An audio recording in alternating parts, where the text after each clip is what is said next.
My name is Jared Burrows, and I work on Yammer at Yammer for Android at Microsoft.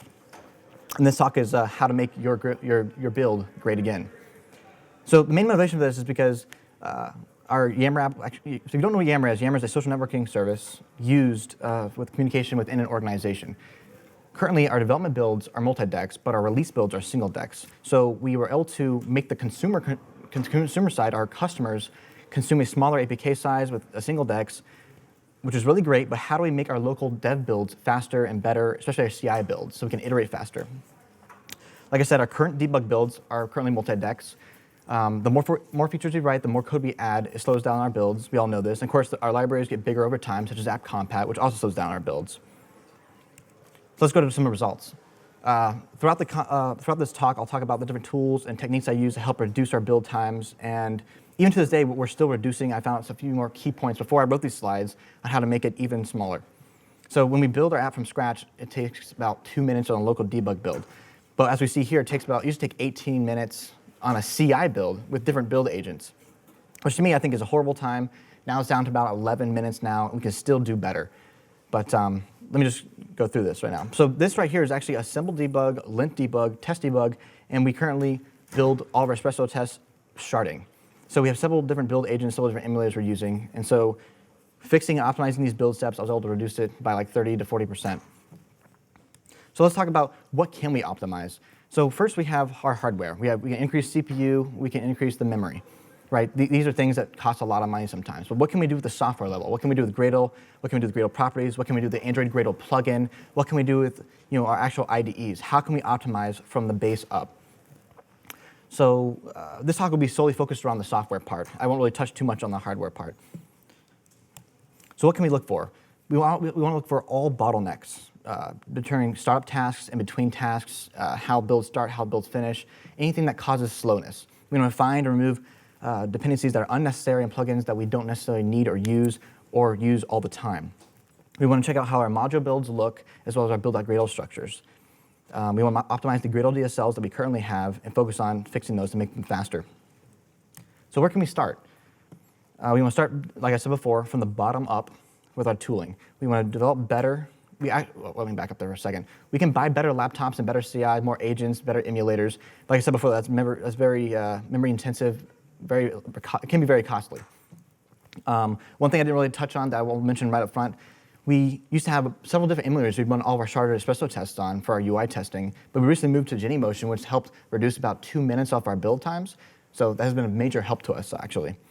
But like I said, this talk will be focused on the actual build, the build.gradle, and the Android Gradle plugin specifically.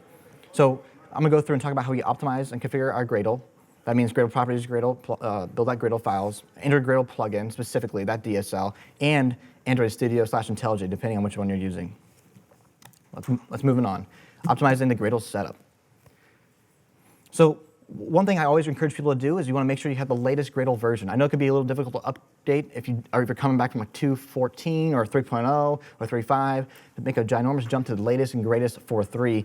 But I really encourage you to focus on doing that as they ensure compatibility between minor versions, which is incredibly low risk to me.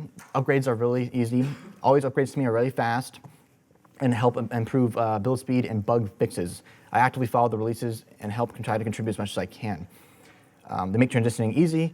And one thing I highly encourage people to do, which I'm sure we're all doing, is that make sure we're at least using the latest version of Java 8, 1.8 specifically, even if you're targeting 1.7, Java 7 for Android. Which even though Android Gradle plugin 3.0 has recently come out with Sugar, we can all now target Java 8. So starting from the bottom up, let's focus on the Gradle properties. These are the easy ones. These are the things we can easily add in and focus on that we may or may not know about right off the bat. So the Gradle daemon. If you're still using 2.14, you have to manually turn on the Gradle daemon. If you're starting with 3.0 plus, you can easily have the daemon on by default. Ideally for CIs, you probably don't want this, but for local builds, you definitely do. If you're using less than 3.0, each time you run the Gradle or running Gradle loop via command line or the ID, it creates a new instance of Gradle. It will not run daemon as a daemon. But with 3.0 plus, it will. So we want to ensure that we can cut back on the JVM startup time by making sure that we do have this enabled all the time. So throughout this presentation, I'll be building out a Gradle.properties file as kind of like a little thing that we can focus on and build together as we go through this presentation. And here's an example of our first property being used. So another major thing that we probably all know about is that the default Gradle only has about 1 gigabyte of RAM. Now you're saying to yourself, that heap space is plenty for you. But for Android builds specifically, you probably need a little bit more RAM than that. That's not enough, especially for larger multi-dex projects, larger sub-module projects. As of Android Gradle plugin 3.1, which I'm hoping we'll release using that, specifying at least 2 or more allows us to be able to use something called dex in process, which giving more memory to the Android Gradle plugin dramatically speeds up our builds. So I really encourage you guys to play around with your JVM args. For us, we obviously use a little bit more than 2 gigs if you have a multi-dex project with several different modules, either Java libraries, Android libraries, and the actual Android project itself. Like I said before, giving more memory dramatically helps increase the dex compilation. Go ahead and tack on our JVM args. So a minimum for Android projects, I definitely suggest at least 2 gigs. Another easy win would be simply turning on parallel builds. Parallel allows you to execute Gradle tasks in parallel. This is especially helpful for multi-module builds. I'll talk about a little bit more multi-module builds in a second, or later down the road. Basically, if you can compile more than one project at the same time and different tasks at different times, we can get through the project a lot faster. More specifically, though, you can actually inquire a little bit of scopes. If you want to actually kick out your Java compile tasks into separate processes and your test tasks in separate processes, you actually can run these faster as well. And we do this in our builds as well. So here's how you turn on via the Gradle properties just for parallel. But what if we want to fork out Java processes? So this little snippet of code right here says that all tasks with the Java compile, we can configure its compile options to fork, which is true. So that way, if you have enough resources, you can kick out the Java compile process into separate processes and able to make it build faster. This is only applicable to Java compile tasks only, though, and at least in this code snippet. So one thing I'm a real favor of, I love running my tests in parallel, very similar to if you're using Gradle 4.0. By default, your dependencies download in parallel, so why not have everything run in parallel? In separate processes, I mean. So this little snippet of code configures all tasks with type of test to run in separate processes. So the Gradle start parameter max worker count, at least on my laptop, returns 8 max worker counts I can do. But it may not want to use all the resources I possibly have on my machine. So what I want to do is check to make sure that if it's less than 2, let's go ahead and default to 1, which is normal, or go ahead and divide it by 2 and give us 4. That way we're not using all the resources on the current machine, but we're utilizing a lot of them that we can build and test a lot faster. Out of the fork every 100, that basically says to yourself, hey, I have a max of just 100 per worker that I can work on at a time. If you guys haven't seen this before, you may have seen this snippet. It's exactly the same thing, runtime available processors, but I like a tad bit better because it's a one-liner. I always like less code that does the exact same thing. Maybe a little bit longer, maybe goes off the page a little bit, but it's fine with me. Moving on. So here's an example of what it looks like.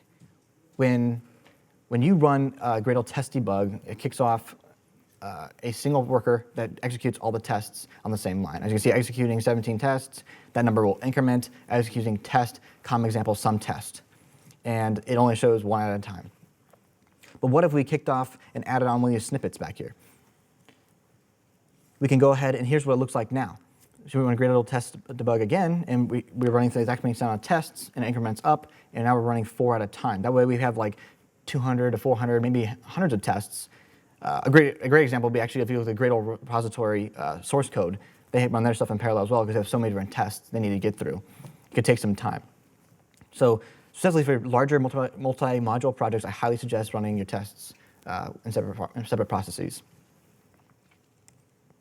All right, another easy win would be enabling configure on demand. So when you run a specified task and you have a multi-modules that use different plugins, but you only want those modules with that certain task that you're running to run those certain tasks specifically, instead of iterating through all of them each and every time, you can turn on configure on demand. So this is specifically helpful for projects that have multiple sub-projects. It works really best if they're decoupled. So say if you have several different projects that don't rely on each other or don't necessarily have that many dependencies, we want to be able to say to ourselves, hey, let's only pick this task for certain modules and help us speed up this build process along. One very important note, I see this on Stack Overflow quite often, is people may or may not understand or may possibly abuse sub-projects and all projects. It's really easy to use. It's applicable because it applies to all projects. But the only problem is it kind of negates or removes the benefits of configure on demand if you're applying all tasks to all projects, but not necessarily need all those tasks specified to all those different projects based on the plugins that you're applying to those projects. A little bit of a tongue twister there, but yeah, so you don't want to be able to, you want to be very specific when we're adding on plugins and projects. And we'll get a little bit more of that a little bit down the road. So now we can add on to our Gradle.properties file that we're building on. So another easy one, so starting with Gradle 3.5 and plus, they added in build cache. I thought this was really cool, really helpful. If you're already using incremental builds, basically Gradle will say, hey, we already built this, we can reuse these resources. But what happens when you switch branches? What happens when you pull out new code? You're forced to technically rebuild your Android application over again. So I would highly suggest everyone turn on local build cache. That way it remembers the previous results, even on clean builds. Specific things that it'll remember. It's actually beneficial when you have different product flavors and build types that you're swapping back and forth, where basically all the outputs are almost the same, but you're changing like something in the manifest or something like in the resources. Especially when you're comparing like debug, nightly, prod, beta. Checking and swapping out different things. So one thing that we're not doing that I want to consider really doing is working with build cache remote. So technically you can set up a dedicated server that will work with your Git system and in your CI system and technically help you out.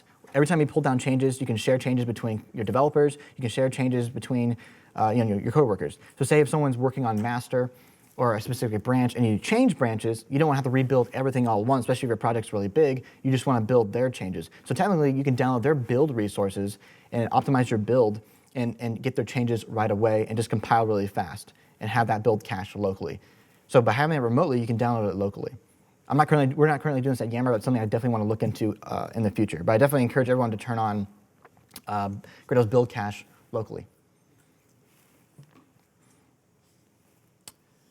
All right, so now we're done with the Gradle.properties for a little bit. Let's focus on the actual code. Let's focus on the actual Groovy DSL.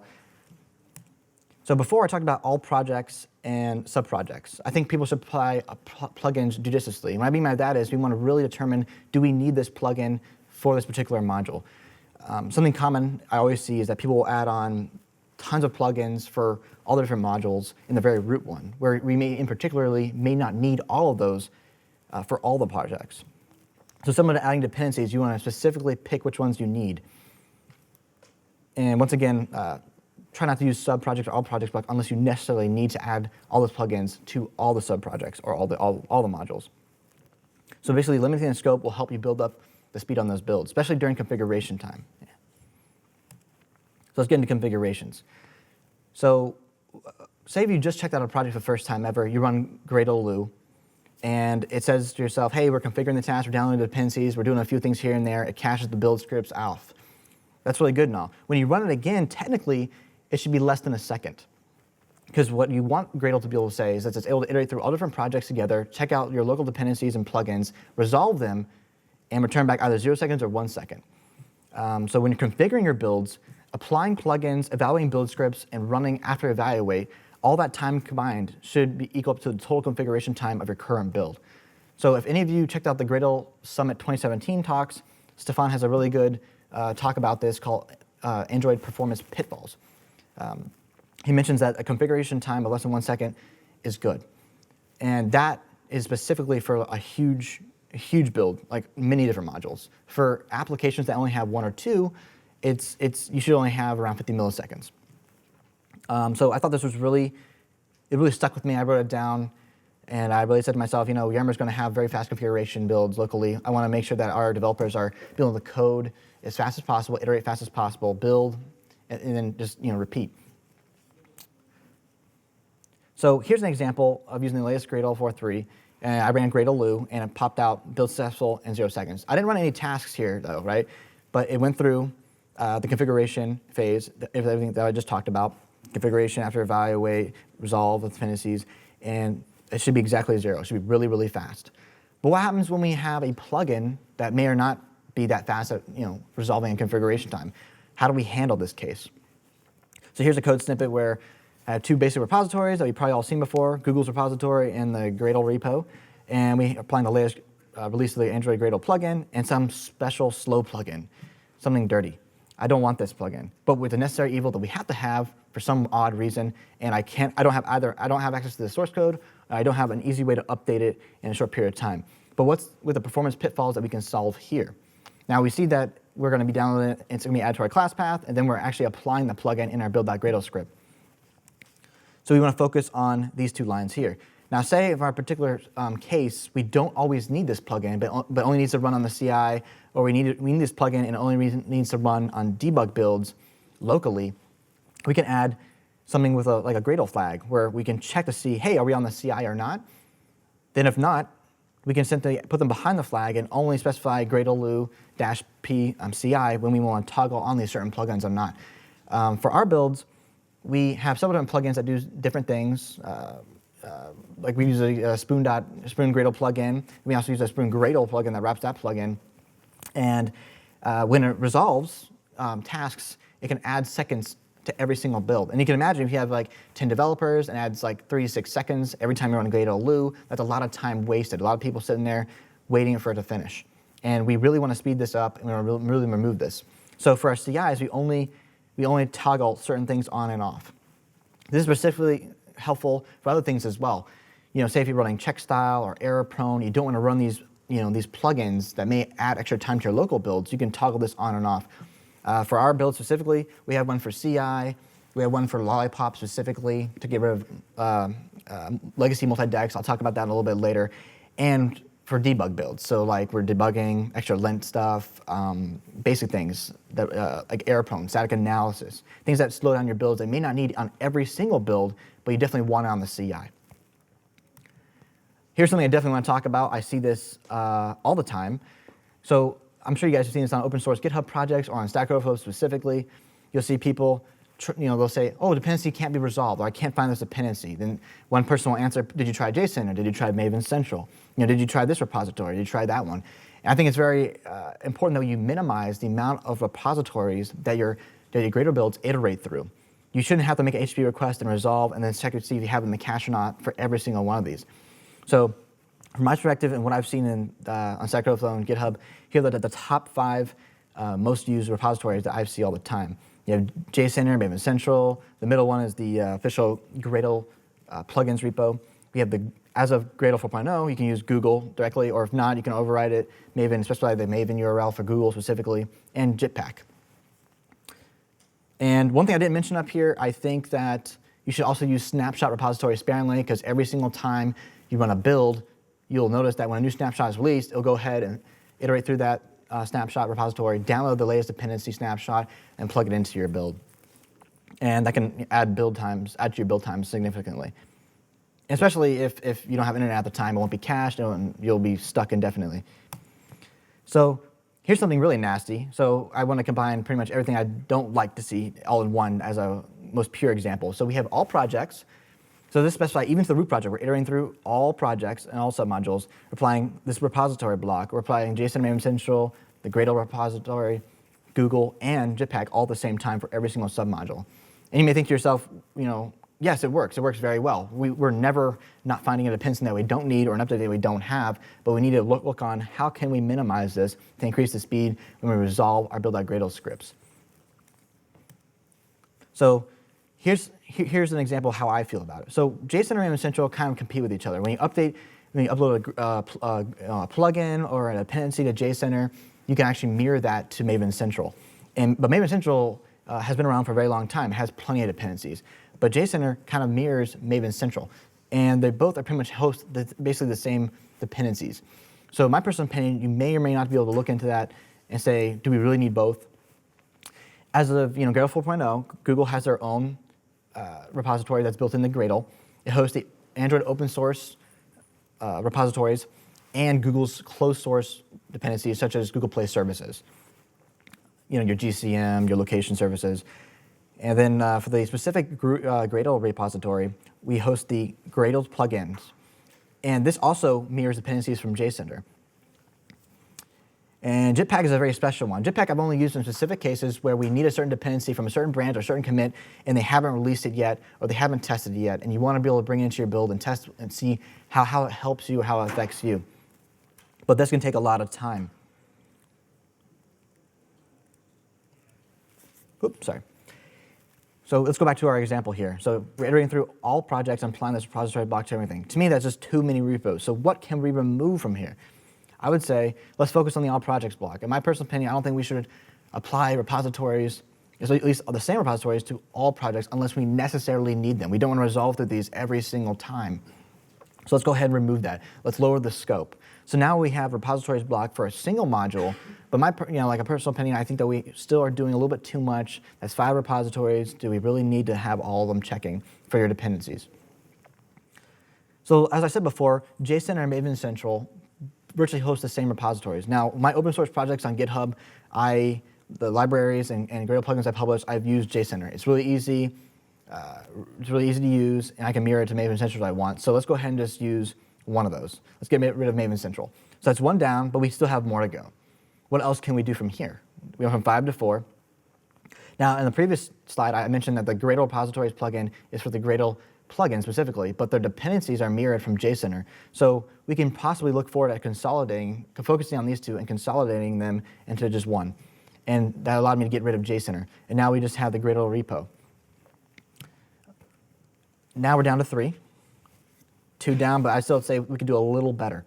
So if you're not using Jetpack specifically, if you're not bringing in a specific commit or specific branch, and there are no snapshots available, we can go ahead and focus on that and possibly remove that. That way we're not iterating through that repository every single time we're trying to find a cache dependency or dependency that we don't have already.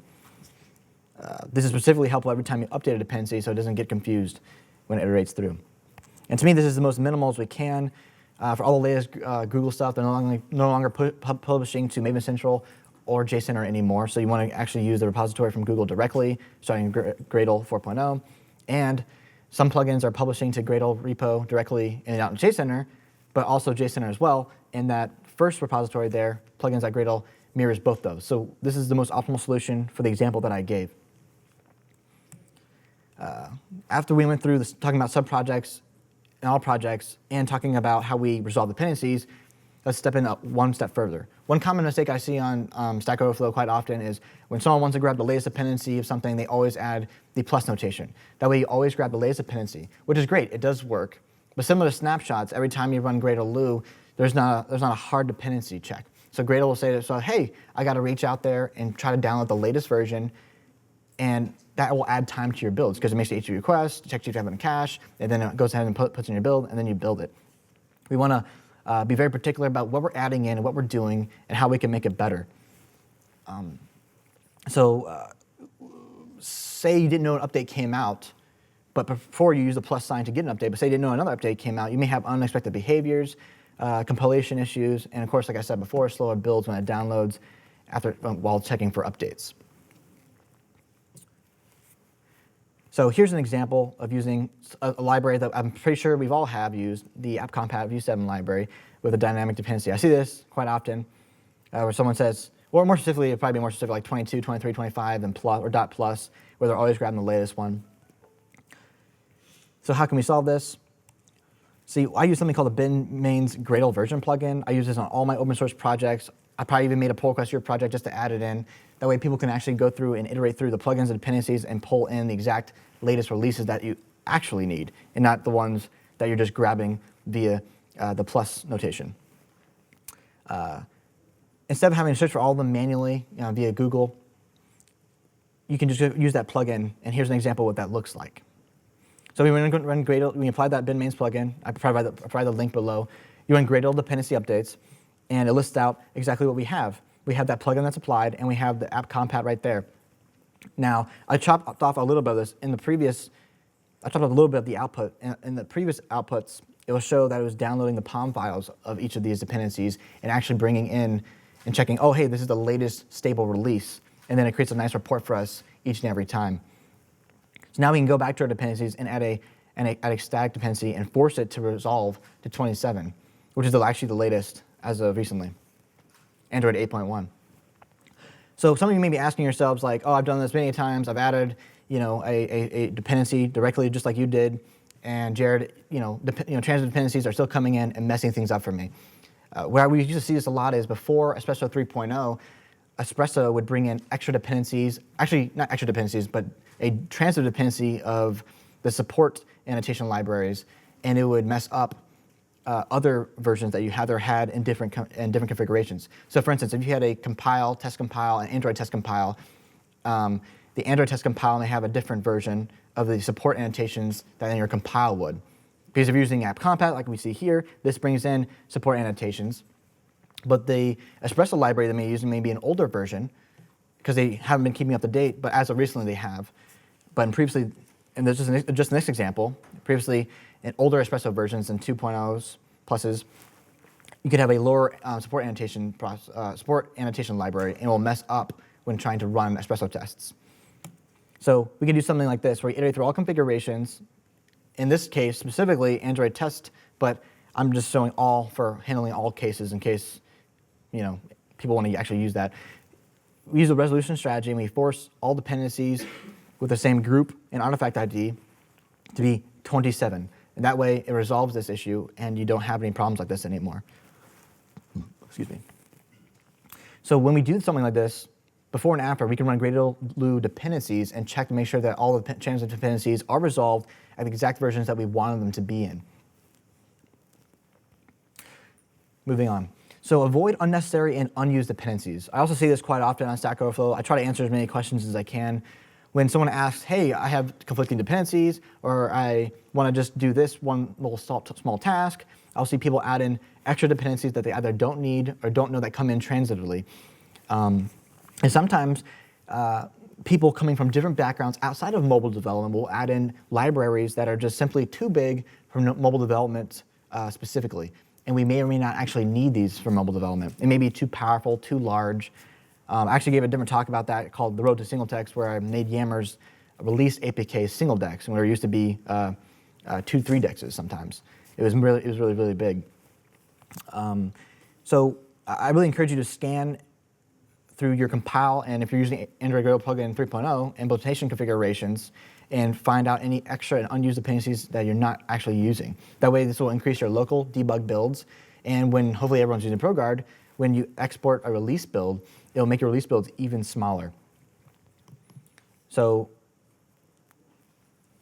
basically, some of these dependencies, I'm not going to go too much into, but something like Guava, for instance. I love Guava, especially if you're on back-end Java development where there isn't a dex size, there isn't a real long time compiling. I think Guava may be a little bit just too big for something so small, especially with app compat and Google Play Services taking up most of your app space today. Something like Jackson and JSON. JSON is just as fast as Jackson, except when it comes to much bigger payloads. But most of our mobile payloads are much smaller, ideally. There's other libraries like Mashi or JSON they can use instead of using Jackson directly. I say this because Jackson, at least the latest Jackson, has like 16,000, including Jackson data bind and compiler, those dependencies can go up to like 16,000 methods. And if app compat is taking like 20,000 and Google Play Service is taking 20,000, you're already about to hit your first dex limit. So I highly suggest you use something like Mashi, which only has 700 methods, or JSON that has like 1,400. Now bear in mind, these numbers are pre-dex, which means they can get a little bit bigger, but also pre-ProGuard, which means after ProGuard, they can get trimmed down significantly. So one thing I didn't mention before, I talked about build cache, I talked about basically what happens when we build something, how can we reuse the resources. We need to talk about a little bit about incremental builds. I mentioned it a little bit earlier, but something that we all love is incremental builds when it comes to pure Java projects, but a lot of us, when it comes to Android development, may use some fancy libraries from like Google, such as AutoValue, Dagger2, BumpText, Glide. They all use annotation processing, and that can kind of slow us down. So just to show you how to turn on incremental builds. So basically, we want Gradle to go ahead and reuse resources that we already compiled to make it even faster. Turning on Java compile tasks to specifically include incremental will actually only change the Java classes that were changed or dependencies that were changed. So let's look at that. So let's take our previous example with tasks with type of Java compile where we were forking before. Let's make it even better. So we can go ahead and make it incremental, where we're actually incremental the builds and forking. On previous builds, when we used to have this before, if you're using Dagger 2, I think it was an Android Gradle plugin 2.3.3, it may still show up in Android Gradle plugin 3.0, though if you're running Gradle-I, it will actually say, hey, we're turning off incremental compiling for this module or this dependency because annotation processors were found within your class path, such as auto-value, Dagger2. And I would say from a development perspective, I would much rather use Dagger2 to help build out my application to be a little bit more modular and use dependency injection effectively, and maybe add on a little bit more time. I know it sounds crazy. I'm all about speed, but sometimes there are trade-offs, pros and cons that we may or may not want to consider. Especially with the newer release of Android Gradle plugin 3.0, builds have gotten significantly faster, and we may not have to worry as much as we used to. So, as I said before, libraries like AutoValue, Glide, Butterknife, and Dagger all use annotation processing, which helps cut away of the boilerplate that we have to manually write, but gets still added into our build folders. And I'm not sure, from my personal perspective, I don't think there's annotation processing support for 3.0, but I believe Xavier and his team are actually working on that for Android Gradle plugin 3.1. I haven't had time, but they actually recently released Android Gradle plugin 3.1 Alpha 02.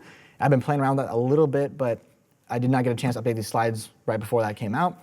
But like I said before, even with annotation processing disabled or not, Android Gradle plugin 3.0 is very fast by itself. So let's go back to our previous example. So say if you're using just a Java, say if you're using some of these dependencies and you didn't really know. Because obviously I didn't list out all of them. Here's our previous example where we have Java, we're looking at all Java compiled tasks for this particular module. They're already incremental and they're already forked. What can we do here to debug them? So we can do something like this, where we iterate through and we actually get the effective annotation processor path and return a list of all the jars specifically that have annotation processors located in them, and actually print them out for us to debug and possibly go through and ask ourselves, are we really using this dependency? Is there a way we can turn it off? And it's a good way to debug. I believe Cedric from one of the guys from Gradle has a blog post around Gradle 3.4 or 3.5 where for Java projects specifically, not Android, you're able to take the Java compiler and use the effective annotation processor path, create a separate configuration, and compile the annotations, use the annotation processors in a separate configuration, which will effectively allow you to use something called compile avoidance and be able to take a next step and completely have incremental builds with annotation processors. I didn't have an example on that because it doesn't really apply to the Android Gradle plugin because we are at droidCon. So let's go a little further. So how do we optimize? We talked about our build like Gradle. We talked about Gradle properties. How do we optimize our Android Gradle plugin setup, specifically the Android Gradle plugin DSL? But once again, I harp on this all the time, especially when it comes to Stack Overflow and people looking for the latest updates and latest fixes. It's very important to try and keep your software up to date. I know jumping from a Android Gradle plugin 2.3 to 3.0 can be a little painful, especially with the different changes and configurations, but I'm telling you, it's highly worth it. Most people may or not made the jump to like Buck, other build systems, but I really highly encourage you to look at Android Gradle plugin, give it a shot. Also, keeping the Android SDK tools up to date. We actually have a special TeamCity build job just for that, where every once in a while we'll run it and keep the build tools up to date. Because they'll have special patches and revisions that'll help fix bugs that may or may not have been reported. It can help increase the performance of your overall builds and packaging of the APKs itself. So by keeping your SDK up to date, you can utilize, optimize, and build speed as well, and bug fixes. So here's something I particularly don't like. I'm not a fan of product flavors. At Yammer, we used to have several different product flavors, which would list out our debug, our prod, our internal nightly, and beta. But it turned out beta and prod were virtually the same thing, just pushed out at different lengths. So prod was always 2 weeks ahead, or 2 weeks ahead of debug, and beta was only 1 week ahead of debug. So with this being said, how can we minimize this? So I created a small little example. I don't want to write too much. I want to fit it on the slide here. So say we have flavor dimensions of dim, 2 product flavors, nightly and prod, and we have a debug and release like normal. How can we minimize this? Oop. All right, that's what I want to show you. Here we go. So when we run Gradle tasks, I'm just going to put a snippet up here. We always have an assemble and assemble Android test. Those are freebies that always come along. But for the actual debug and release, we have an assemble debug and assemble release in the 2 product flavors that we created, nightly and prod. But since we use flavor dimensions, it didn't tack on the extra tasks that it normally would. So I just want to minimize for this example. So say, in this example, that debug and nightly were the same thing. They're only used internally, but debug is not pro-guarded, and nightly was. That way, other people outside your Android development team can use this nightly and report bugs. So say, like in the previous example I said, or this is one specifically, prod and release are actually the same thing, and it's just that prod and release are the pro-guarded version that we actually release to the public that don't actually have any of the RAID shake or any way to report back any bugs that you report back internally across teams. So if debug and nightly are the same, except for ProGuard, and prod and release are exactly the same, how can we cut down these 4 extra tasks that are created to even smaller? So I'm a major fan, I don't know if you can tell by now, using Gradle as a base. I like using properties. This is a little bit hacky, I would say, but it works very, very well. So this approach prevents Android Gradle plugin from going through and generating the extra product flavor tasks for every single plugin that you had. So the more plugins, the more tasks are generated. And I want to figure out a way to limit this. So an easy way to do this is say if you have nightly, we can turn on ProGuard like we mentioned before, change the suffix to nightly, or if you're not using nightly, it'll just default to debug right there. And then since prod and release, like we said, were the same, we don't really need prod at all. We could just use build types, and we don't need those product flavors at all. So we saved ourselves extra iterations, extra time configuring new tasks. And if we want to use nightly, it's very simple. No one's ever going to use it locally. You're going to use it on the CI. So the CI is going to run Gradle-P nightly, and it's going to spawn a pro-guarded debug version that you're going to be able to use internally with your debug team, as well as your other teams to help report bugs. So let's look at what it looks like now. Now it looks like a normal build. You have your normal symbol and a symbol test, and only debug and release, the actual build types and no product flavors. We're able to cut down on the actual tasks by 2, or if you're just looking at the actual debug release and the other 2 product flavors, technically by 50%, we cut it in half. Yammer, we used to have a lot more. We had flavor dimensions and more product flavors, and we wanted to figure out a way to every time we run Gradle or we sync up with Android Gradle, Android Studio, we don't want to have all this ginormous chunk of tasks that we didn't use. How can we trim down on these product flavors? Now, most of you are thinking, oh, I didn't want to show the slide yet, but most of you are thinking, how do we do, isn't there something built in? Doesn't Android Gradle plugin provide this already? And I believe that we did this before this came out, but they work either way. You can use something called variant filter, which comes in the Android Gradle plugin, which virtually does the same thing. You can add the product flavors back in, and then you can go through each variant and pick out the ones you don't want anymore. You can essentially trim those out.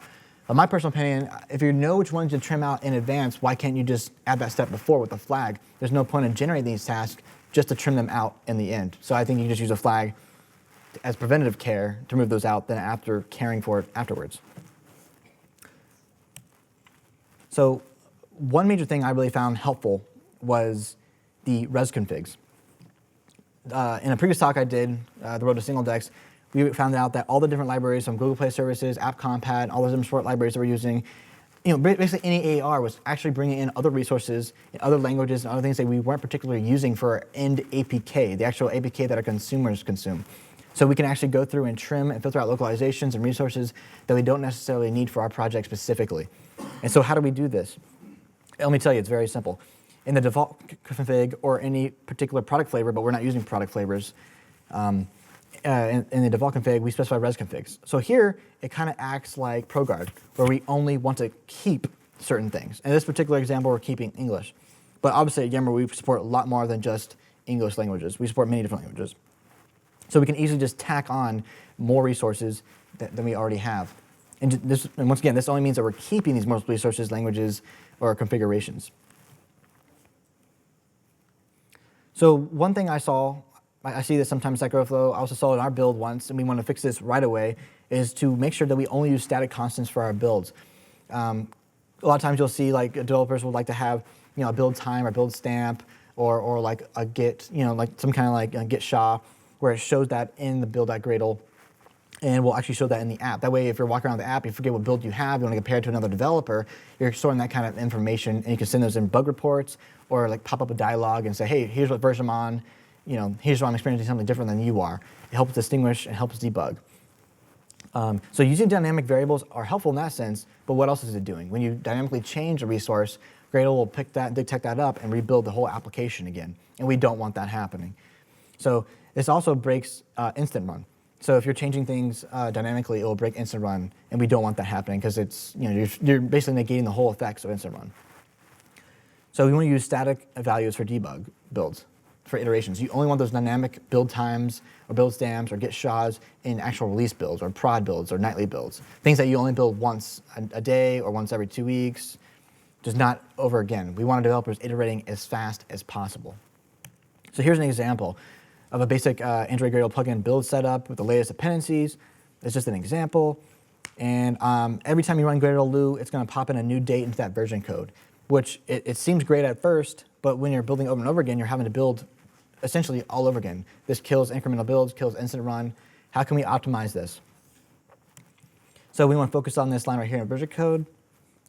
So we want to put this behind a flag. What this flag says is that, hey, if we're going to be releasing, this is the only time we actually want a new date plugged into the new version code. You can optimize this in any way you want. We do several different things at Yammer, but this is a very fine-tuned example of where, even if the developer doesn't even know about is release, or -p release, he or she can still just run it over and over again and not have to worry about changing that and then worrying about resources such as the Android manifest being generated with a new value every single time and having to be repackaged into the app every single time. So this is one way. So this will only change if you actually type in Gradle Loo-p release. And once again, this is something you can kind of defer to your build system, your actual CI. So you don't need to run this locally. You can test it locally, but the CI should really be focusing on this. Your debug builds should be for you, unless it's going to be a nightly you're sharing, or beta or prod, or any special flavor or build type. So one thing you will see on a lot of blogs, even the official Android source code documentation, Android Gradle plugin source code documentation, they'll mention that if you have special things you want to break out of your main source and put into special libraries, Gradle will only compile the libraries that you modify and cache them effectively, the build cache. We were seeing something quite different at Yammer. We were actually having a different kind of build setup where we had a common, Java module, we had a Android library module, and we had a few more Java library modules. And they are all syncing together and going into our Yammer UI module, which is our app module, because all the libraries get compiled into the application module effectively anyways. So what ideally, you want to use separate modules that will help speed up and utilize configure on demand and parallel, that we can build in parallel and build different modules at the same time, different tasks at the same time, and based on the tasks you apply, only configure those tasks to the specific modules. But in our example, we were not packaging by feature or by separate libraries. We were actually just separating our code in modules. And so after a discussion and a design architecture discussion, I was able to convince our team to reduce all those modules into the only modules that weren't touched at every single build. And we were actually able to shave off an entire 2 minutes of our build time by merging the modules together. We're able to still keep code separately, but we only keep code separately by Java packages. Now, there are special cases where this negates itself. In our case, it works very well, but say if you were creating special features in special modules in separate subprojects, say if you had different UI features that you weren't touching, that get compiled once and then they're cached off to the side and you don't have to use it again and it's not being touched anymore, then that ideally right there would be perfect to break out your code into separate library modules and effectively make your build much, much faster because you're not touching that code base anymore. But in our particular code base and the way we architecture our current app, that was not the case for us. So this is something I really encourage you to play around with and test whether or not it works out for you, whether breaking out separate modules, by feature. That way you can hot swap certain things or change out certain things. If that works for you, that can greatly decrease your build times. So now, something else to look into is disable PNG crunching. Say if you have leftover PNGs and you can't move them to WebP, go ahead and try using PNG crunching. Now, in Android Gradle plugin 3.0, sadly when I was writing these slides, Android Gradle plugin 3.0 came out. So this is only applicable technically to Android Gradle plugin or any plugin less than 3.0. You can disable PNG crunching. But thank God they actually added this optimization in by default in 3.0 plus. So here's an example of disabling PNG crunching. So if we're on the CI, we go ahead and say true, because we want the cruncher to be enabled on the CI. But locally, you're going to rerun on this and you're not on the CI, so it'll be disabled by default. And it's going to help us speed up our builds just a little bit more. So here's a huge win, something that we use. we avoid legacy multi-dex. So obviously we can't just bump our min SDKs to 21, so we need to add some kind of build flag in. So if your min SDK is less than 21 and you're using multi-dex, you're using the legacy multi-dex. If it's greater or equal to 21, you're using the really fast native multi-dex, which is much faster. Now on the official Google Docs, it says to use product flavors, but as I explained, I'm not really too much a fan of having too many product flavors or even build types. I want to minimize the amount of tasks that we create on configuration time. So adding a one-liner to toggle the SDK between, like, say, 19 or 21 is much more effective in our case specifically. So let's take an example. Here's an example snippet of using legacy multi-dex. We have multi-dex equals true, but our min SDK is less than 21, so it's going to be a slow build. And when you're developing something, you want to be very careful that you don't use something greater than 21 and then ship it if your min SDK is still 19. But in this case, we're going to focus on min SDK 19, and so that we want to basically avoid the legacy multi-dex because of how slow it can be. So very, very similar to other things before, we have a basic property where we say if it does have, if we're passing in Gradle-P lollipop, we can say, oh, it does have this property. It should return true, and it'll use 21 as your min SDK. This will greatly reduce your build times on your local builds. Ideally, you don't want this on your CI, so don't use this for your CI. That's where you use a separate property, something called lollipop. And if no one specifies this, it'll naturally build correctly, just like the CI will do, and just be default 19. Another thing that you don't see much, but still does affect us, is dexing jars, which have to be converted to dex files. Ideally, one ginormous dex file, not multi-dex, ideally. To help speed up the performance builds locally, we want to turn on pre-dexing. But for our CI, it kind of does the reverse. We don't need to pre-dex the libraries if we're only going to build one time. We can go through and build as fast as we can. So how do we do this? We can go ahead and use our CI flag again and say to ourselves, if our project has this property and it should return true on the CI, go ahead and negate it to be false. That way on the CI, we will not pre-dex libraries and help speed up the CI just a little bit more. Similar to build cache on Gradle, Android Studio, Android Gradle plugin specifically, has its own build cache. Now, luckily, in Android Gradle plugin 2.3.0, it's enabled by default. So if anyone is sadly using anything below 2.3, you can still use this feature. So it basically improves performance of your clean builds by reusing cache files. And I think it's like the .android cache folder is different from the Android cache. It's different. The .android cache folder is different from the .gradle cache folder that you'll see that's generated in your root project level. Basically stores certain outputs such as unpackaged AARs and predexed dependencies, and we just talked about predex in the previous slide. So here's our Gradle properties file that we've been building out through this entire talk. We're getting pretty big now. Let's go ahead and squash it together though, make it a little bit more cleaner, and then we can go ahead and enable the build cache for Android specifically. So the next couple slides are based on new things that have come out. I was able to update these just recently. I have a test project where I'm always playing around with the latest Android Gradle plugin. I'm a major fan of Gradle and optimizing builds. Something introduced recently was the new Dex compiler. It's not called Dex anymore. It's going to be called the D8 compiler. Basically, as I explained on the previous slide, Dex compilation processes converts your Java compiled class file from .class bytecode to .dex bytecode. DX versus D8, it compiles faster and outputs smaller DEX files, which is incredible because I gave a talk on how to reduce the DEX files, and now Google's taken this into account and is helping me with that and reducing the DEX size. One other thing that really applies to this talk is it's the same or even better than performance. So while you're making it smaller, the performance is still the same at runtime. So Android Gradle plugin 3.0, you can toggle it, which I'll show you very soon. And 3.10 alpha 0, 1 and 2, you should really try it out. Even though it's alpha, you don't have to use it for prod, but I always like to test with the new tools in advance to avoid problems later on. It's enabled by default, which is really great. And since the DEX compiler isn't changed on a day-to-day basis, it's a low-risk change to update. So here's our previous Gradle properties, continues to get bigger. And now we can easily enable the D8 compiler with 3.0 plus. Just to reiterate, the Android Gradle plugin 3.0 has brought us a lot of great changes, and I think we should really dig into it and really utilize it.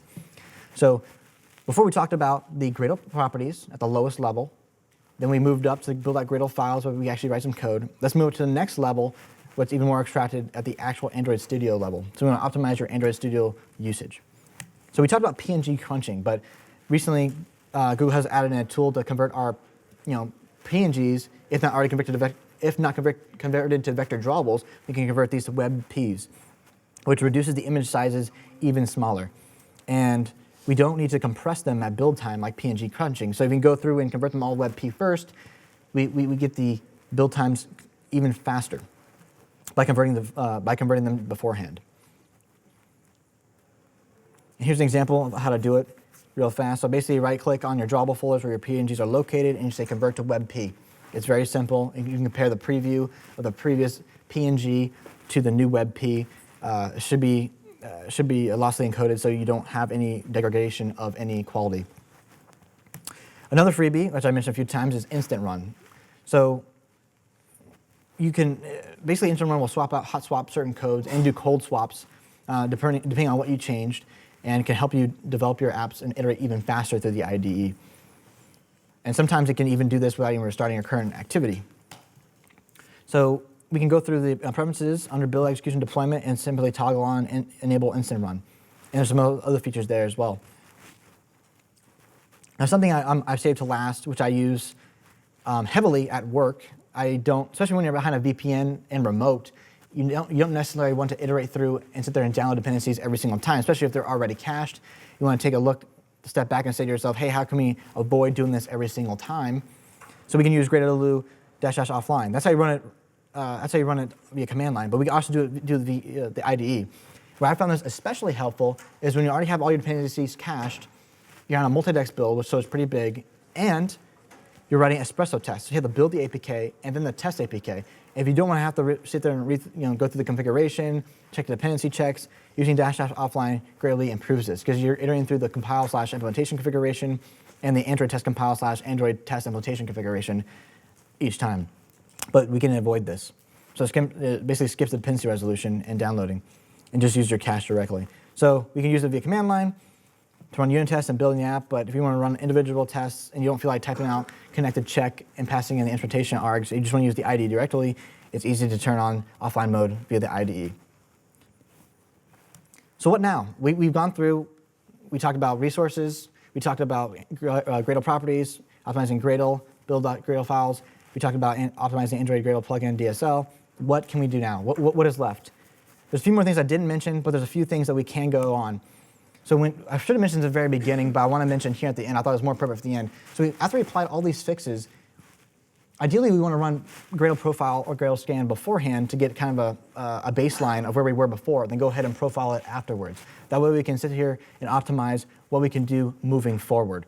So Gradle --profile is built in, and I'll show you an example of that soon. And Gradle --scan, I provide the link here, is an incredible scan tool that allows you to take all the information from your build and show you what you can do to toggle on or fix in your current build. And there's another link here I provided for the Gradle Profiler, which they provide tons of different ways, and I'm talking to you about how to optimize your builds. So here's what a basic profile looks like when you're profiling. So this is a basic example of Gradle clean assemble debug --profile. It creates a nice printout. It gives you a summary of the times, obviously the total build time there, and the task execution, and you can figure out and pinpoint what's taking so long. Ideally, your configuration, we talked about this before, needs to be about 1 second or less, hopefully. Dependency resolution times, hopefully these are already cached off beforehand. And your task execution times, that's the most important part. You want to click on that tab, dig deep in there, and figure out what's going on, what are the longest running tasks, how can we minimize these? Gradle scan is like on steroids. It's even better than profile. It's even better. I believe on starting 4.3.4.4, they're going to actually bake this in, but if not, you can still go to the repo and actually apply that plugin to your builds and actually run a scan and actually come out with a big scan report. So to wrap up, I just want to show you the results one more time. So we did this like chunks over time. And I'm going to aggregate all the data together. Our builds used to be from anywhere from 18 to 20 minutes. I'm going to reduce these to about 11 minutes. There's a few other things we're working on right now that I didn't include in this talk. Just uploading artifacts, the APKs. If you're taking screenshots during your test, what are you doing between test to test? But so far with this right here, we were able to get our build times down by 40%. And that's all I have for you today.